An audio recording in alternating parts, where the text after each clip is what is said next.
Before there was Germany, before borders, empires, or even a name, there were tribes, warriors, wanderers, and an untamed land at the heart of Europe. From Roman legions and medieval emperors, to war, division, and finally, reunification. This is the dramatic rise of a nation, shaped by centuries of struggle and transformation. This is the story of Germany, from tribal chaos to modern unity. Stay with us until the end to uncover the full history. And if you're new to our channel, make sure to like, share, and subscribe so you never miss the latest stories from world history. The formation and evolution of German land, from tribal lands to modern Germany. 1. Prehistoric and tribal era, before 1st century AD. Before any organized state, what is now Germany was inhabited by various Germanic tribes, for example, the Suebi, Saxons, Alemanni, and Franks. These tribal societies were independent, often nomadic, and their territories shifted frequently through war and migration.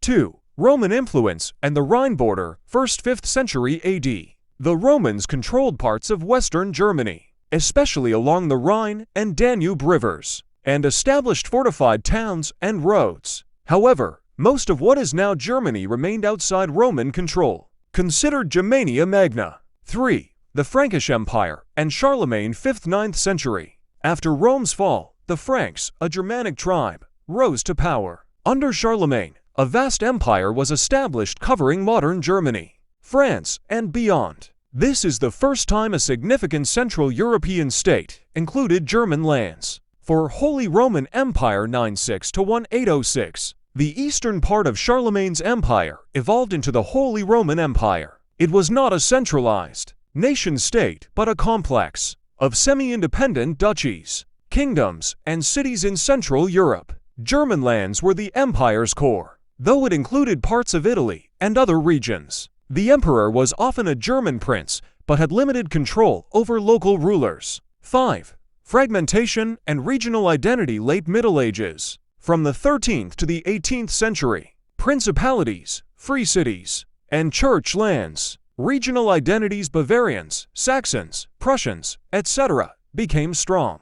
The concept of Germany existed more culturally than politically. 6. Napoleonic reforms and confederation. 1806 to 1871. Napoleon dissolved the Holy Roman Empire in 1806. Afterwards, the German Confederation was formed 1815, a loose alliance of 39 German-speaking states. Prussia and Austria emerged as the dominant powers. 7. Unification under Prussia, 1871.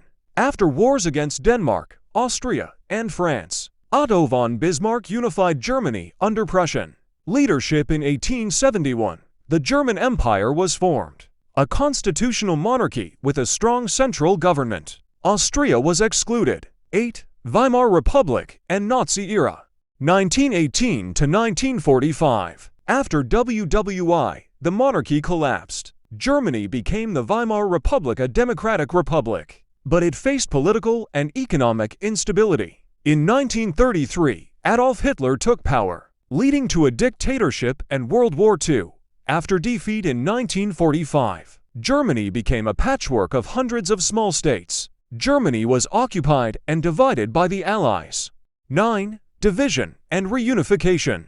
1949 to 1990. Germany was split into West Germany, Federal Republic of Germany, and East Germany, German Democratic Republic. West Germany became a capitalist democracy. East Germany was a socialist state under Soviet influence. In 1990, after the Cold War ended, Germany was peacefully reunited. The reunification of Germany in 1990 was driven by a combination of political, economic, social, and international factors. Here are the main reasons. 1. Collapse of communist regimes in Eastern Europe. 1989.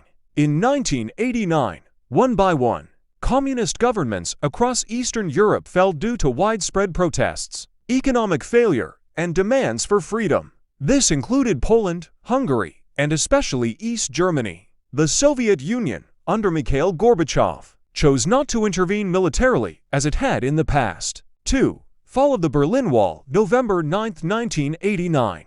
The fall of the Berlin Wall became the most powerful symbol of the failure of East Germany's regime.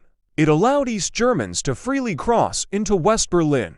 Massive public celebrations and demands for unification followed. 3. Economic weakness of East Germany. East Germany GDR had a failing economy, outdated industries, and shortages of consumer goods. Many East Germans saw West Germany as F wanted to share eerie prosperous ancestors. 4. Desire for national unity. Families had been split between East and West for decades. Many Germans saw themselves as one people, with one language, culture, and history. There was strong popular support for reunification on both sides. 5. West German leadership Helmut Kohl. West German Chancellor Helmut Kohl pushed hard for reunification, presenting a 10-point plan and offering economic aid to East Germany. His leadership was critical in moving the Prussia road peacefully. 6. Soviet willingness to let go. Mikhail Gorbachev allowed East Germany to move toward democracy and unification.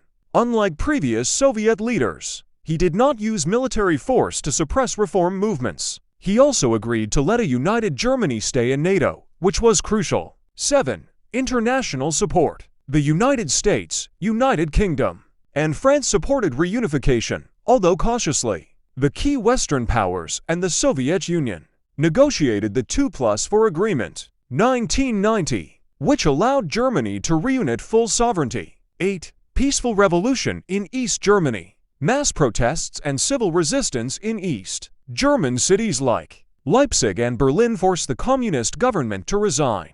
It was called the Peaceful Revolution because it happened without widespread violence. The reunification of Germany in 1990, when East and West Germany became one nation, again offers several important lessons for other countries. Here are some key takeaways that other nations have studied or can learn from. 1. Peaceful negotiation and diplomacy.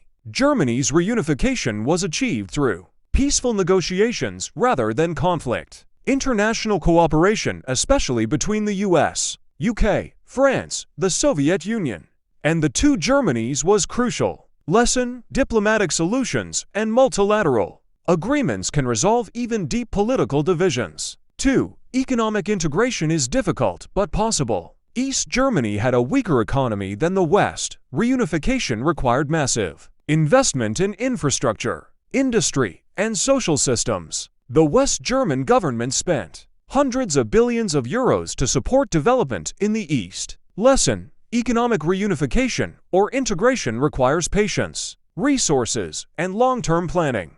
3. National identity and social unity. Reunification brought challenges in bridging cultural and social gaps between East and West Germans. Education, media, and civil society played key roles in promoting unity. Lesson: social integration needs attention to values. 4. Legal and constitutional framework. The reunified Germany adopted the existing West German Constitution, the basic law with some amendments. This provided legal continuity and stability. Lesson: a strong, adaptable legal foundation can guide successful political transitions.